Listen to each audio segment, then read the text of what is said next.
Assalamualaikum warahmatullahi wabarakatuh. Teman-teman yang berbahagia, pada pertemuan minggu kedua kali ini kita akan lebih lanjut belajar tentang klasifikasi organisasi internasional. Di pertemuan sebelumnya Anda sudah membaca dan mempelajari terkait materi sejarah perkembangan organisasi internasional. Bagaimana pada awal pertumbuhan organisasi internasional, kenapa perlu negara-negara ini membuat suatu organisasi atau yang bukan negara. Melalui non-government organization itu juga membutuhkan suatu organisasi dalam rangka mencapai cita-cita dan tujuan bersama dari organisasi tersebut. Nah, di pertemuan kali ini kita akan belajar atau berdiskusi tentang klasifikasi organisasi internasional. Dari kata klasifikasi atau tipologi organisasi internasional ini ada beberapa pendapat tentang klasifikasi itu sendiri. Yang pertama, pendapat ini disampaikan oleh Skimmers. Skimmers ini menjelaskan bagaimana klasifikasi organisasi internasional itu dibedakan menjadi beberapa hal. Yang pertama, organisasi internasional yang bersifat publik. Nah, organisasi yang bersifat publik ini tentu saja didirikan berdasarkan perjanjian antar negara, di mana syaratnya bahwa organisasi ini haruslah didasarkan pada perjanjian internasional atau international treaties, di mana di dalamnya mensyaratkan adanya kepemilikan organ yang didirikan berdasarkan hukum internasional. Kemudian organisasi yang bersifat private atau international private organization, di sini organisasi privat ini didirikan berdasarkan hukum internasional privat yang di dalam hal ini sudah masuk dalam yurisdiksi hukum nasional, di mana membidangi masalah privat dan tunduk pada hukum nasional suatu negara. Kemudian yang ketiga, organisasi yang berkarakter universal. Nah, organisasi tentu saja dia ada beberapa hal ya. Karena dia berkarakter universal, biasanya dia memiliki karakteristik tertentu. Di antaranya ada universalities, dia bersifat global. Jadi sifatnya global ini dia bisa melingkupi seluruh negara-negara di penjuru dunia. Tidak mensyaratkan apakah negara tersebut harus negara besar, negara kecil, negara menengah, atau negara sedang, negara berkembang, dan lain-lain. Namun dia memberikan persyaratan yang lebih bersifat universalities. Kemudian karakter yang kedua, dia memiliki karakteristik ultimate necessity, yaitu secara pesat dia memiliki tujuan dalam rangka pemenuhan kebutuhan ya bagi seluruh umat manusia. Karena sifatnya adalah ultimate necessity, berarti ada kepentingan bersama negara di mana tidak bisa dijalankan secara langsung oleh negara-negara. Oleh karenanya mereka membutuhkan yang namanya hal-hal yang harus dipenuhi secara bersama-sama. Kemudian yang ketiga bersifat heterogeneity, dibangun atas dasar perbedaan, ya, perbedaan pandangan, kebudayaan, serta perbedaan tahap kemajuan. Nah, karena di sini sifatnya universal, maka di sini organisasi ini dia lebih memfokuskan pada tujuannya. Jadi tidak ada perbedaan antara satu negara dengan negara yang lain. Berarti di situ persyaratannya lebih bersifat heterogen atau heterogeneity. Karena organisasi ini memang dibentuk berdasarkan keanekaragaman yang itu terjadi di setiap negara. Nah, kemudian pada tipologi yang keempat, yang itu disampaikan oleh Skimmers, ada organisasi internasional yang bersifat tertutup, di mana persekutuan ini tidak akan menerima keanggotaan selain dari grupnya atau komunitasnya secara terbatas, karena sifatnya tertutup. Kemudian yang kelima ini organisasi antar pemerintah. Di sini, Skimmers membatasi pada organisasi antar pemerintah terbatas pada organ tertentu, yaitu lembaga eksekutif negara. Jadi, karena sifatnya antar pemerintah, berarti yang bisa melakukan perjanjian hanya lembaga-lembaga eksekutif. Kemudian yang ke F adalah organisasi supranasional, di mana organisasi ini bekerja sama baik di dalam bidang legislasi, yudikasi, dan eksekutif, bahkan sampai pada level warga negara. Ya, karena ini supranasional, berarti di dalam organisasi tersebut dia bisa menaungi seluruh kebutuhan-kebutuhan di dalam negara. Tidak hanya di lembaga tinggi negara, tetapi sampai pada level warga negara, karena sifatnya yang supranasional. Kemudian klasifikasi berikutnya adalah organisasi yang bersifat fungsional. Nah, organisasi fungsional ini sering disebut dengan organisasi teknis yang memiliki kekhususan dalam bidang fungsi spesifik dari suatu organisasi. Nah, di sini organisasi ini dia bergerak di dalam fungsi tertentu. Misalnya saya contohkan ada ICRC. ICRC ini organisasi yang dibentuk karena ada fungsi dalam bidang kemanusiaan. Jadi dia sifatnya adalah fungsional. Dibentuk karena ada tujuan di dalam mencapai atau menegakkan misi-misi kemanusiaan. Kemudian berikutnya ada organisasi yang bersifat umum atau sering disebut sebagai political organization. Nah, jadi memang ini organisasi yang sifatnya lebih kepada politis. Nah, selain skimmers, ada Leroy Bennett. Leroy Bennett ini mendefinisikan modern international organization may be classified as an international organization and non-international organization. Jadi dia mengklasifikasikan antara organisasi yang bersifat private dan publik atau EGOs dan NGO.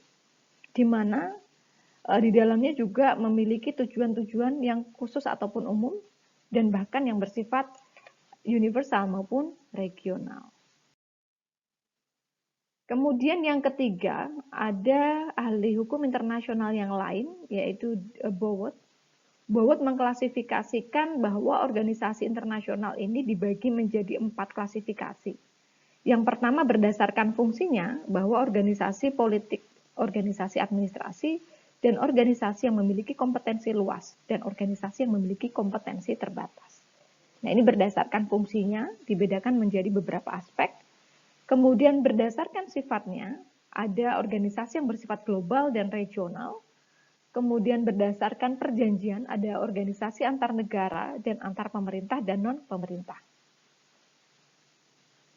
Kemudian untuk klasifikasi berdasarkan kewenangan, itu dibagi menjadi organisasi yang memiliki kewenangan supranasional dan tidak memiliki kewenangan supranasional. Nah, contoh organisasi yang memiliki kewenangan supranasional itu adalah MEE, Masyarakat Ekonomi ASEAN, dan bahkan mereka juga sudah mengeluarkan mata uang sendiri ya. Jadi di negara-negara masyarakat ekonomi Eropa ini mereka ada mata uang yang namanya euro, yang itu dikeluarkan oleh MEE karena sifatnya yang supranasional. Dan bahkan mereka bisa membuat kebijakan bagi negara-negara anggotanya untuk menggunakan mata uang ini. Nah, mungkin ke depannya, MEA ini sendiri juga bisa mengeluarkan mata uang ASEAN. Dalam perkembangannya, kita lihat saja nanti apakah kita juga bisa mengikuti MEE, Masyarakat Ekonomi Eropa, sampai dia memiliki kekuatan yang supranasional dan bahkan bisa mempengaruhi negara untuk mengikuti kebijakan-kebijakan yang dikeluarkan oleh Eropa pada waktu itu. Kemudian definisi yang keempat, klasifikasi disampaikan oleh Profesor Sugeng Istanto. Beliau mengklasifikasikan organisasi ini menjadi organisasi internasional bersifat private dan publik. Di mana organisasi privat ini merupakan organisasi dari badan hukum pemerintah, bukan badan hukum pemerintah maksud saya, melainkan dari orang perseorangan atau personal ya, private karena sifatnya private, di mana dari orang perseorangan ini melakukan kerjasama di dalam lini internasional, yang nantinya mereka akan melakukan kerjasama di bidang-bidang atau badan-badan yang sejenis. Jadi karena mereka memiliki visi misi dan tujuan yang sama, oleh karenanya mereka membuat suatu organisasi dalam rangka untuk mewujudkan visi misi dan cita-cita bersama negara mereka. Yang itu diselenggarakan oleh person, bukan oleh negara. Nah, kemudian yang bersifat publik, organisasi di sini dari pemerintah negara yang bekerja sama untuk kepentingan internasional, kemudian mereka membuat suatu organisasi yang diinisiasi oleh lembaga eksekutif negara biasanya. Yang akhirnya lembaga-lembaga publik ini dia bersifat internasional atau lebih bersifat global.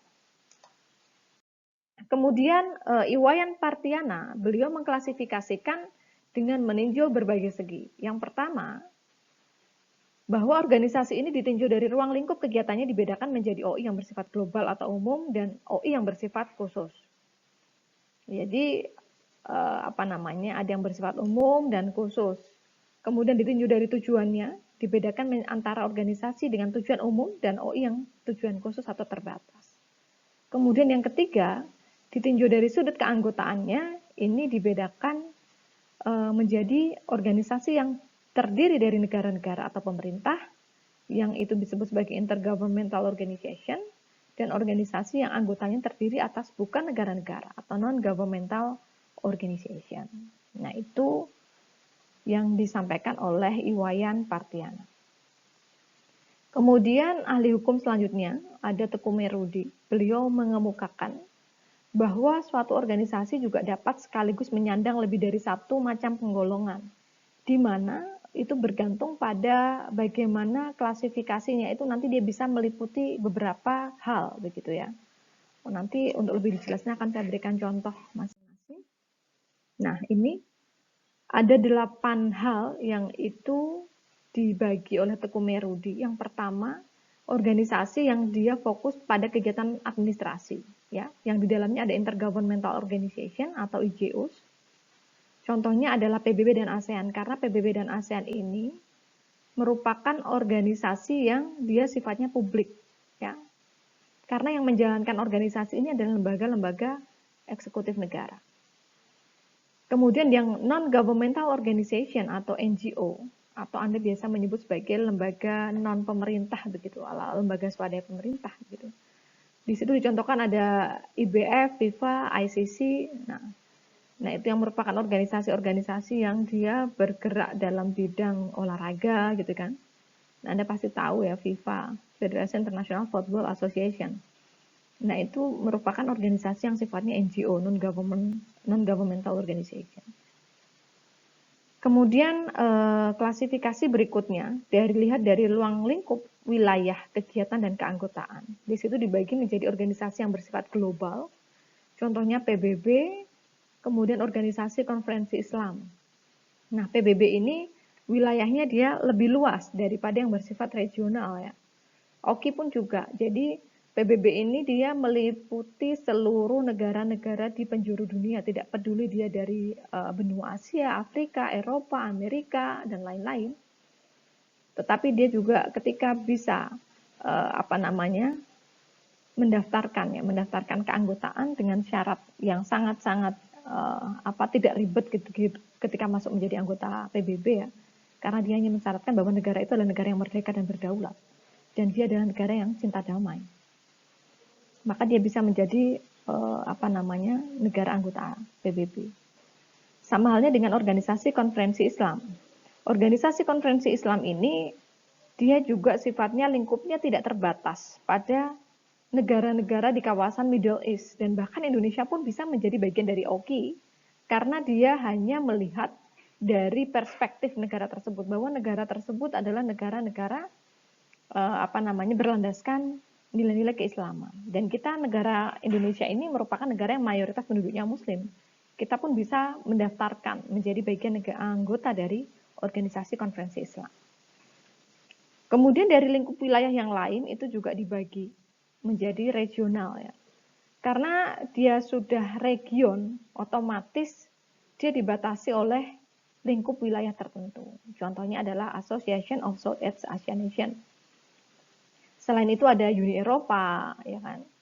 Kemudian negara-negara ada yang namanya organisasi negara-negara Afrika. Kemudian organisasi negara-negara Australia dan New Zealand. Nah, itu dia dibatasi oleh lingkup regionalnya, bahwa negara-negara tersebut yang boleh menjadi anggotanya adalah negara yang sudah ada di lingkup wilayah tertentu, yang itu dibatasi secara region. Kemudian yang ketiga di dalam bidang kegiatan atau operasional organisasi. Nah, contohnya adalah di bidang ekonomi, contoh IMF ya. International Monetary Fund. Nah, sekarang IMF sudah tidak ada lagi ya. Sudah diganti the World Bank. Jadi segala fungsinya itu sudah diakuisisi. IMF sekarang sudah tidak ada. Ini merupakan organisasi di bidang perekonomian dunia, di mana negara-negara yang akan mengajukan utang itu bisa langsung mengajukan diri ke IMF. Kita pun dulu pernah mengajukan ya, pada saat krisis moneter, kita mengajukan utang melalui IMF ini. Karena dia memang lingkup kegiatannya di bidang ekonomi. Kemudian ada yang bergerak di bidang lingkungan hidup, contohnya ada Greenpeace, kemudian WWF, UNEP, dan lain-lain. Sedangkan di bidang perdagangan internasional ada WTO, the World Trade Organization, kemudian dan lain-lain. Nanti dilihat dari lingkup kegiatannya. Kemudian dilihat dari tujuan dan luas bidang kegiatan organisasi. Nah, dari luas bidang dan kegiatan organisasi ini ada yang sifatnya umum, contohnya PBB, dan sifatnya khusus, contohnya OPEC. Ya, PBB sekarang yang khusus adalah OPEC, Organization Petroleum Exporting Countries. Nah, OPEC ini merupakan organisasi negara-negara pengekspor minyak. Negara Indonesia pun menjadi salah satu anggota dari OPEC. Walaupun sekarang prakteknya kita tidak lagi ngekspor tapi ngimpor gitu ya. Padahal Indonesia dikenal sebagai negara penghasil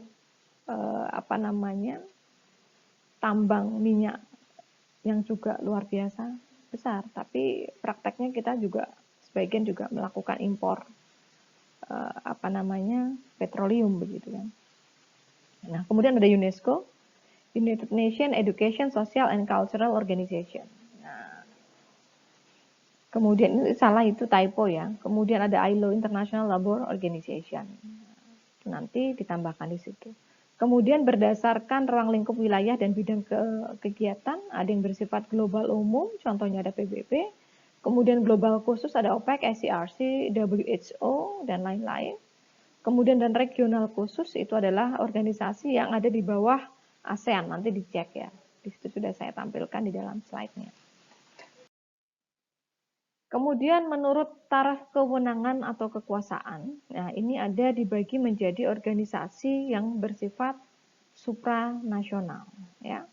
Jadi karena sifatnya dia memiliki kekuasaan yang lebih tinggi, ya. Tadi contohnya tadi sudah saya contohkan, misalnya ada Masyarakat Ekonomi Eropa, ASEA, PBB itu juga salah satu negara yang organisasi yang bersifat supranasional. Kemudian organisasi di bidang kerjasama. Ada PBB, ASEAN, dan Organisasi Konferensi Islam. Kemudian dari bentuk dan pola kerjasamanya, nah ini ada organisasi yang bergerak di bidang kerjasama pertahanan keamanan, di mana mereka ya, memiliki salah satu tujuan utama dalam rangka melindungi negara-negara anggotanya ketika terjadi serangan misalnya. Ya, karena dia memang collective security. Jadi mereka akan membuat suatu kekuatan bersama di dalam organisasi itu yang satu sama lain akan melindungi dan bersama-sama akan membuat benteng pertahanan antara negara-negara anggotanya. Nah, atau biasa disebut sebagai institutionalized alliance. Nah, contohnya adalah NATO, North Atlantic Treaty Organization, kemudian juga ada SEATO, South East Atlantic Treaty Organization. Nah, selain itu, di bidang kerjasama fungsional atau functional cooperation, ada juga PBB, ASEAN, dan OPEC. Nah, selain organisasi ini nanti Anda juga bisa mencari lagi, karena satu organisasi itu kadang dia tidak hanya masuk di klasifikasi tertentu, tapi dia bisa ada di klasifikasi yang lain, misalnya berdasarkan fungsinya, berdasarkan kewenangannya, kemudian berdasarkan wilayahnya, nanti itu bisa double begitu ya. Kemudian fungsi berikutnya adalah berdasarkan klasifikasi berdasarkan fungsi organisasi.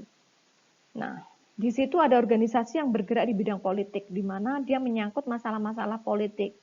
Contohnya PBB, ASEAN, dan lain-lain. Kemudian organisasi yang sifatnya administratif ya, yang hanya melaksanakan kegiatan teknis secara administratif. Contohnya OPEC, ICAO, dan lain-lain. Kemudian organisasi yang bergerak di bidang peradilan yang menyangkut aspek penyelesaian sengketa ada ICJ, International Court of Justice, dan ICC, International Criminal Court. Nah, itu adalah contoh klasifikasi dan tipologi yang disampaikan oleh Prof. Ade Maman Suherman. Nah, sebagai kesimpulannya, di dalam bukunya beliau menyatakan bahwa klasifikasi organisasi ini dapat diklasifikasikan dari berbagai aspek, ya, baik dari segi keanggotaan, tujuan, cakupannya, kemudian cakupan teritorialnya, sifatnya, fungsinya, yang itu nanti bisa Anda buat bagan. Ini akan lebih mudah Anda belajarnya ketika nanti Anda membuat bagan, kemudian Anda klasifikasikan berdasarkan fungsinya, berdasarkan tujuannya, syarat keanggotaannya, teritorialnya, kewenangannya, itu akan lebih memudahkan Anda ketika belajar. Oke?